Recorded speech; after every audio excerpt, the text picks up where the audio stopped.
Chapter 11. In the spring, when kings march out to war, David sent Joab with his officers and all Israel. They destroyed the Ammonites and besieged Rabbah, but David remained in Jerusalem. One evening David got up from his bed and strolled around on the roof of the palace. From the roof he saw a woman bathing, a very beautiful woman.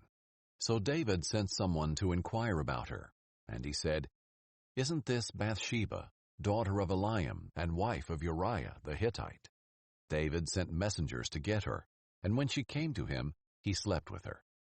Now she had just been purifying herself from her uncleanness. Afterward, she returned home.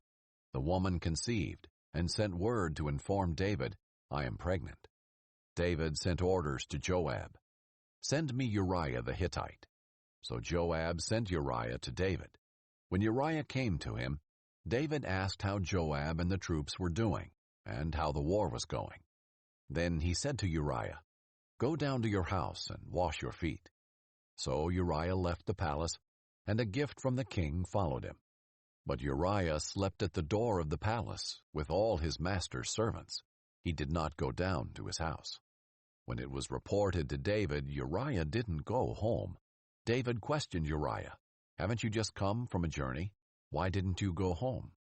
Uriah answered David, "The ark, Israel, and Judah are dwelling in tents, and my master Joab and his soldiers are camping in the open field.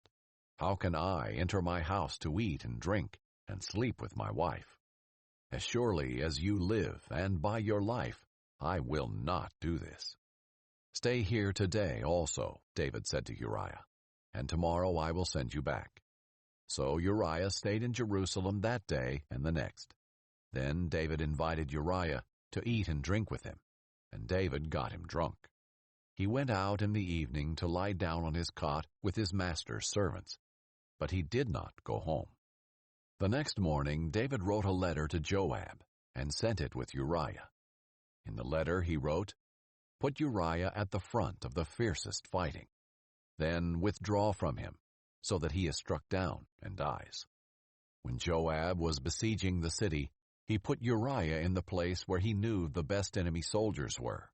Then the men of the city came out and attacked Joab, and some of the men from David's soldiers fell in battle. Uriah the Hittite also died. Joab sent someone to report to David all the details of the battle. He commanded the messenger, "When you finish telling the king all the details of the battle, if the king's anger gets stirred up and he asks you, 'Why did you get so close to the city to fight? Didn't you realize they would shoot from the top of the wall? At Thebez, who struck Abimelech, son of Jerubbesheth? Didn't a woman drop an upper millstone on him from the top of the wall so that he died? Why did you get so close to the wall?' Then say, 'Your servant Uriah the Hittite is dead also.'" Then the messenger left. When he arrived, he reported to David all that Joab had sent him to tell. The messenger reported to David, "The men gained the advantage over us and came out against us in the field. But we counterattacked right up to the entrance of the city gate. However, the archers shot down on your servants from the top of the wall, and some of the king's servants died. Your servant Uriah the Hittite is also dead." David told the messenger, "Say this to Joab, 'Don't let this matter upset you, because the sword devours all alike. Intensify your fight against the city and demolish it. Encourage him.'" When Uriah's wife heard that her husband Uriah had died, she mourned for him. When the time of mourning ended, David had her brought to his house. She became his wife and bore him a son. However, the Lord considered what David had done to be evil.